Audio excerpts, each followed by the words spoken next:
एमितिरे तो काकरा पिठा आमे बहुत प्रकार बनी थांती। आज बनी नबा अटा काकरा। ऊपर रहिबो पूरा क्रिस्पीदार और भीतर पूरा फुला फुला नरम सुआदिया। देखंतु एडी पिठाटी केते बढ़िया हैची, भीतर पूरा फुला फुला। आपण भी प्रथम थरकरे एमती सुआदिया पिठा बनै परिबे। सेतिपई संपूर्ण भिडियोटी को देखिबे, सब टिप्स एथिरे शेयर करिछि। एमितिरे आगु दशहरा आसुछि, मांकर सुदर्शा व्रत पूजा मध्ये आसुछि। एमिति पिठा बनै के आपण भोग मध्ये लगे परिबे। तेबे चलंतु देखि नबा। प्रथमे पिठा पई किना नडिया पुर बनै नबा। तेणु एठी नै जाइछि गोटे बड़ नडिया को करी किना।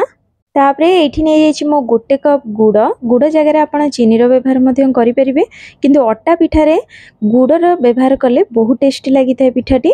एठी मो गोटे कप गुड़ नेछि, कारण नडिया कोरा जदि मो कप रे मापिबी 2 कप होतला तो 2 कप नडिया कोरा पई गोटे कप गुड़ दे देबे। तापरे भलो कि मेल्ट हबा पर्यंत ताको मीडियम फ्लेम रे एमती भाजिबे। गुड़ टिके मेल्ट ही आसले 2टा गुजराती को एठी मो छेचिकी दे देछि। बहुत ही बढ़िया वासना और फ्लेवर आसीबो। या छुड़ा आपण एठी छेना आ अलगा किछि भी जहा ड्राई फ्रूट्स पकाउ चाहंतिबे पकाई परिबे। मोठी केवल नडिया रे बनेछि। नडिया पूरा एठी एबे बनि के हे गला। एबे को छाडी देबी साइड रे ठंडा हवा पई। चलंतु एबे जंतुणी प्रस्तुत करिबा। जंतुणी बनाया पई सब बेले गोटे मोटा कढ़ई नियंतु, नाई तो ए भलिया नॉनस्टिक कढ़ई, जहा द्वारा जंतुणी बिल्कुल पोड़ी बनिया और बहुत बढ़िया बनिबो। एठी मु 3 कप पानी नै जाउची। गोटे माप ठीक करंतु, गिना किंबा ग्लास सेइथिरे मापी कि सब जिंस नियंतु, परफेक्ट बनिबो।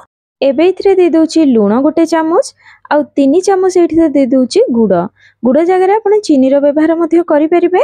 जेहेतु एटा नडिया पुरो वाला बनौची, सेटा नडिया पुरोटा भी मिठा अछि, तेणु एठी 3 चामच पकोची। जदि आपण पूरा बिना पुरो वाला बनाउ चाहउचंती ताहले अधिक टिके गुड़ पकेई परिबे मिठा पैंकिना। एबे इथिरे दे देबी गोटे चामच पान मधुरी आ गोटे चामच एथिरे गुआ घियो दे देबी। घियो दबा द्वारा जंतुणी बिल्कुल भी लागिबनी कढ़ई रे, आ ता सहित पिठार बास्ना मध्यम बढ़िया आसीबो।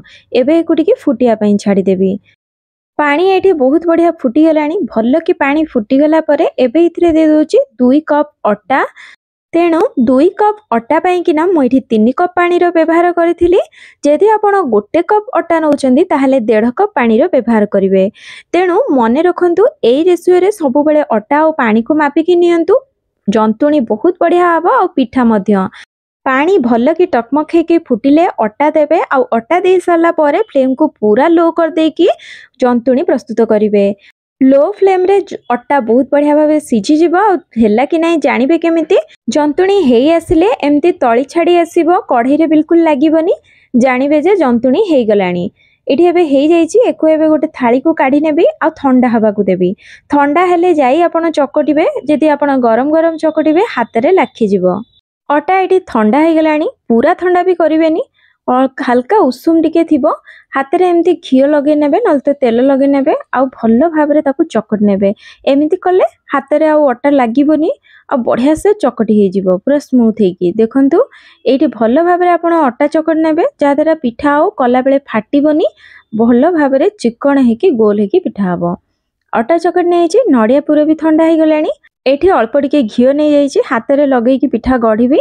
एबे हाथ रे भलो कि घियो लगे नेबे। तापरे जेते बड़ पिठा बनेइबे आपण सेतिका आपण नै जिवे जंतुणी हाथ रे एभळा गुळा कर नेबे। तापरे साइड साइड एमती करी की गोटे गिना आकार देबे। बेसी पतला करिवेनी कि बेसी मोटा करिवेनी। साइड साइड टिके पतला रखी की मझीटा को टिके मोटा रखिथिबे, नल तो पूरा फाटी की बाहर जिवो। आ एठी नडिया पूरा मु 1.5 चामच पाखा पाखी दे दोउची। भलो कि पूरा देले बढ़िया टेस्ट आसी थाए पिठार। आ एठी मु बंद कर नउची। एई भळा ऊपर करी के बंद कर नेबे। तापरे जेतिक एक्स्ट्रा रहुची ताको काढी नेबे, नहले तो गोटे पाख मोटा रहि जिवो आ गोटे पाख पतला हे जिवो, भलो हबनी। एई भଳି भाबरे करी किना हल्का हाथ रे एमती चापी नेबे। जदि आपण गोल पूरा रखिया पे चाहउछन ताले पूरा गोल रखि परिबे। मु एठी टिके चेपटा परिका कर नउची पिठाटी को। आपण के हिसाब रे आपण पिठा कर नेबे। सेई भଳି भाबरे मु आ गोटे को मध्य करि नउची। एई भଳି मु सब तक करि नेबी। पिठा गढ़िला टाइम रे किंबा जंतुणी करला टाइम रे जदि किछि असुविधा होउची ताले मते निहाती कमेंट करिवे, मु आंसर देबी। और जेमिति मो वीडियो रे कहिली सब जिंस आपण मापी कि नियंतु, पिठा बढ़िया से बनिबो। 5टी पिठा एठी गढ़ी नेछि। एबे चलंतु आपन को छाणी कि देखौची।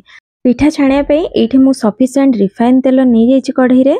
भल भाव हाई फ्लेम रे धुआं उठला भाया गरम होगा देवे तेल को तापर गोटी गोटी करी पिठा देवे। तेल जदि भल कि गरम है नथिबो पिठा देला माने भांगी जिवो। तेणु हाई फ्लेम रे भल कि तेल को गरम करिवे, गोटी गोटी करी पिठा देवे। जेतिक जागा धरिबो सेतिक देवे पिठा। एका थरे के अधिक पिठा देई देबेनी। गोटे पाख पिठा हैला परे आर पाख को उल्टेइबे। पिठा गोटे पाख हेगले भासी उठिबो जानिबे हेगलाणी गोटे पाख उल्टेइबे। जदि हेई नथिबो आपण उल्टेइबे पिठा लाखी जाइथिबो पैन रे आ भांगी जिवो। पूरा पिठा को मीडियम टू हाई फ्लेम रे रखिकी छाणिबे। पिठा बढ़िया क्रिस्पी बनिबो आ भल से फुलिबो।